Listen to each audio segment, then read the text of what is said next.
horas podrían traérselo abajo el mismo martes, en el que Fernando Rospigliosi, presidente del Congreso, ya citó a sus colegas para que se discuta como único punto de agenda, puesto que es un pleno extraordinario en momentos de receso parlamentario, para que discutan como único punto de agenda si Gerí se queda o se va. Y ese mismo día, en esa misma sesión, se decidiría la suerte del presidente. No la suerte del proceso electoral, que continúa, puesto que por fortuna hay autoridades autónomas como las que se encargan de las elecciones.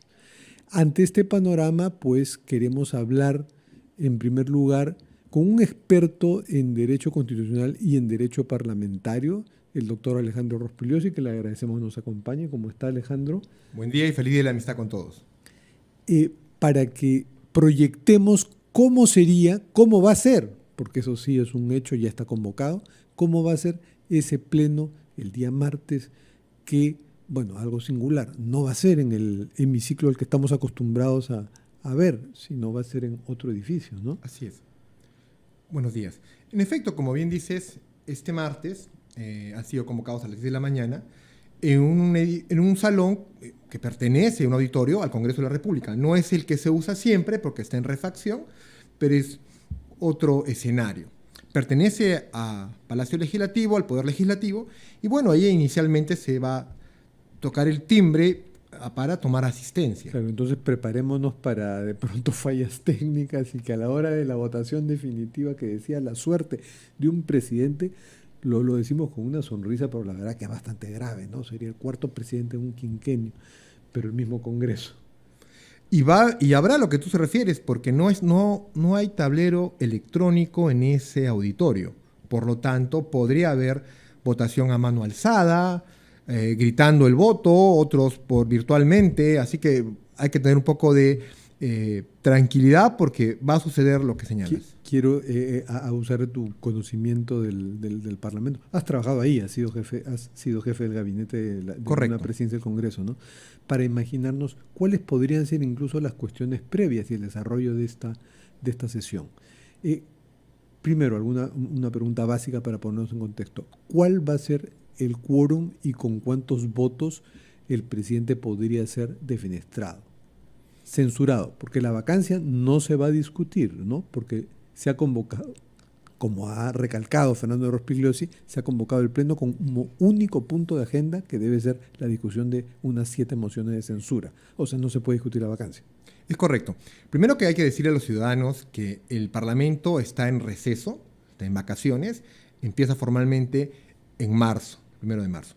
Pero ahora de manera excepcional se convoca un pleno extraordinario porque se han juntado el número mínimo de firmas, son 78 firmas de parlamentarios, para la agenda única. ¿Cuál es? Debatir estas 7 mociones de censura del presidente de la mesa directiva del Congreso. No se puede debatir la vacancia, ya lo dijo claro Fernando Rospigliosi. Entonces de ahí se me ocurre que una cuestión previa, que son estas votaciones previas que a veces alguien las pone porque no quiere llegar a un desenlace final, ¿no? Una cuestión previa podría ser alguien que diga, pero queremos discutir si acá procede censura o vacancia, que eso se vote antes. Es correcto. Esa podría ser una clásica, una Así típica, es. Previsible moción previa, ¿no? Bueno, la sesión empezarán tomando asistencia. Una vez que se culmina la asistencia, son 130 congresistas. Bueno, muchos están con licencia, hay que ver la mitad más uno de los que están habilitados, descontando los que están con licencia por enfermedad o viaje oficial o lo que fuere. Y luego empezará el primer vicepresidente del Congreso, que es el señor Fernando Rospigliosi, va a iniciar la sesión y habrá, como tú señalas, obviamente, cuestiones previas, ¿no? De algunos defensores del congresista Enrique Gerí, diciendo que no correspondería la moción de censura al presidente de la mesa directiva, pero sí la vacancia por incapacidad moral permanente, que requiere otro protocolo, otros plazos, otros tiempos. Y ya hay una moción presentada por Perú. Y ya hay una moción, pero no se ha convocado para esa. Pero yo creo que si hay la mayoría de votos, 78, para convocar este pleno extraordinario, los mismos habrá para rechazar esa cuestión previa. ¿No? Así es. Y luego se irá al fondo. Pero algo que necesitan saber los lectores, nuestros seguidores, y que es importantísimo. El quórum es la mayoría simple contando los que asisten. O sea, podría ser menos de 66. Correcto. O sea, se podría vacar a un presidente con 45 votos, con 46 votos. Depende de los que estén presentes y habilitados, es decir, descontando los que están con licencia, como decía, por enfermedad o por viaje. Sí, la 66 votos es la mitad más uno de los 130. Nunca asisten el 100%. Así que por menos votos podría ser censurado. A propósito de procedimientos parlamentarios, tenemos que ir a la franja electoral y después volvemos a... Soy Fernando Olivas y los estoy acompañando en Ampliación de Noticias. Estábamos conversando antes de la pausa y en medio de ella la franja electoral con el doctor Alejandro Rospigliosi, experto en Derecho Constitucional y Derecho Parlamentario, justamente para que nos ayude a proyectar cómo va a ser este pleno extraordinario el próximo martes, que empieza a las 10 de la mañana y que puede traerse abajo con alta probabilidad al presidente José Gerí, si es que no renuncia antes, ¿cierto, doctor? Como lo hizo Manuel Merino. El presidente del Congreso, el presidente de la mesa directiva, Manuel Merino, de Lama, encargado de la presidencia de la República. 2019. Correcto. Cuando vio que hubo muertes en las protestas, le presentaron una moción de censura contra la mesa directiva, también igual que este caso. Y él, poco siguiendo la línea de tu programa anterior, Nunca es tarde, decidió, y como era inminente su censura, renunciar al cargo. Y yo creo que en el caso del señor congresista Enrique Gerí, igualmente nunca es tarde para que pueda reflexionar y dar un paso al costado, ¿no? Como renunció también Pedro Pablo Kuczynski horas antes de ser vacado, porque iba a ser vacado. Es correcto. No llegó a ser vacado por eso.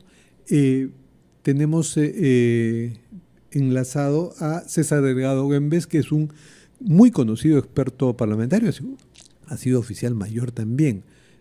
Buenos días, César. Buenos días, Fernando. Hola, Alejandro. César, ¿cómo estás? César, estamos discutiendo aquí con Alejandro, tratando de proyectar cómo va a ser ese pleno, ¿no? Incluso le había preguntado a Alejandro que se imagine algunas cuestiones previas que pueden plantear congresistas que quizá quieran de alguna manera salvar a Gerí.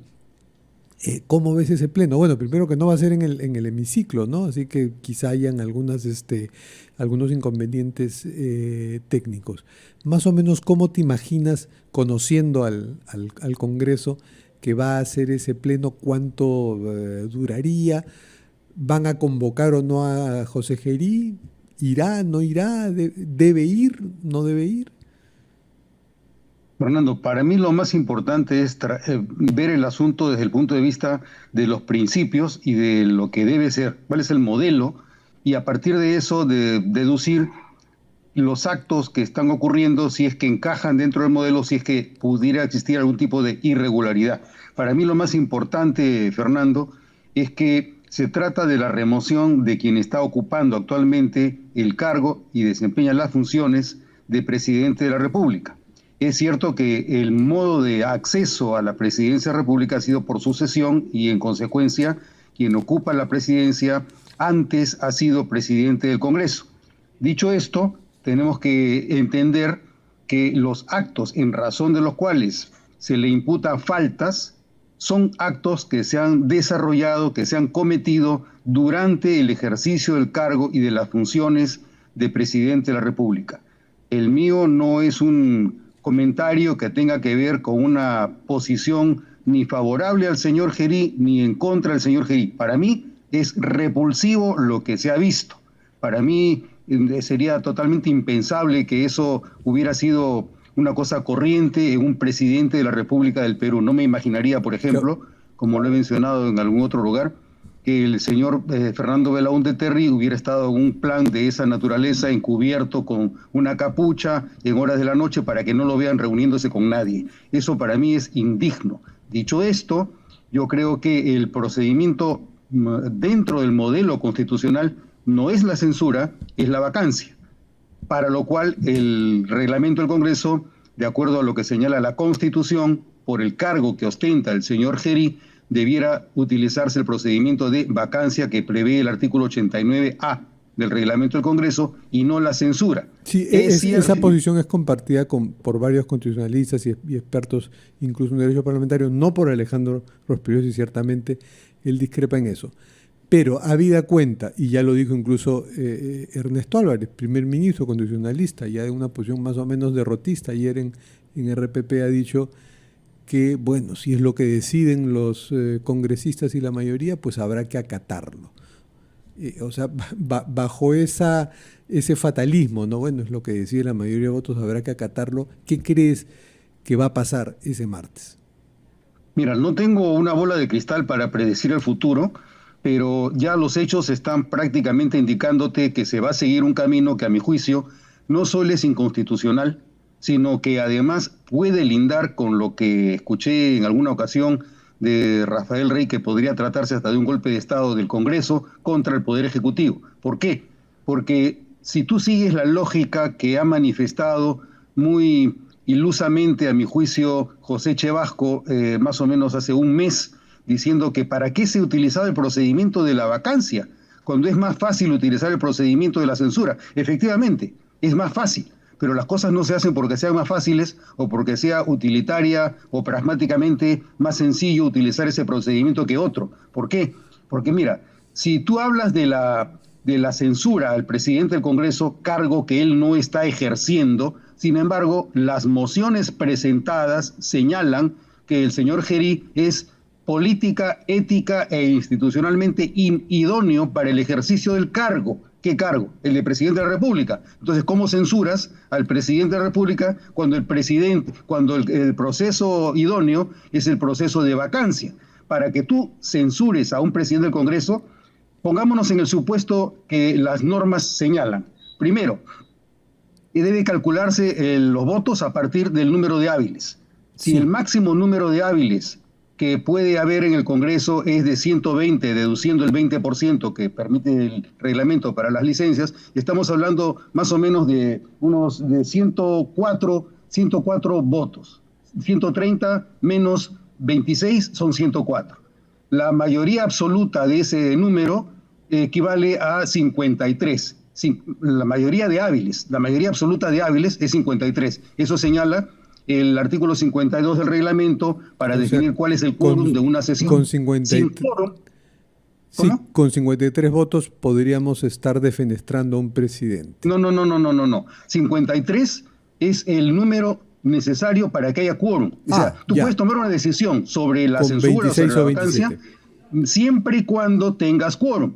Y el quórum, en este caso, deduciendo el 20% de licencias, sería de 53. Si de los 53 presentes en la sala, tú tienes 19 votos a favor de la censura, 18 votos en contra y 16 votos en abstención, con 19 votos tú estarías deshaciéndote de un presidente del Congreso que está ejerciendo la presidencia de la República, versus el procedimiento que establece el artículo 89A del reglamento del Congreso, que es el artículo pertinente para quien ejerce el cargo de presidente de la República. Tú necesitarías más o menos 87 votos. Sí, César, que son 2/3 César, del número legal. Esa es la gran diferencia. Quedó muy clara tu posición. Alejandro, tú sí estás a favor de que la censura es viable y legal. Pero a pesar de eso, te preocupará ese escenario matemáticamente posible que plantea César Delgado Guembes. César, que ha sido un defensor del derecho parlamentario siempre en el Perú y por eso siempre es recordado por muchos. Yo coincido con César. Y rápidamente con eso terminamos. Sí, mi repulsión a los hechos que ha hecho el señor Gerí. El señor se creía el burlador de Sevilla, Tirso de Molina, ¿no? Juan Tenorio.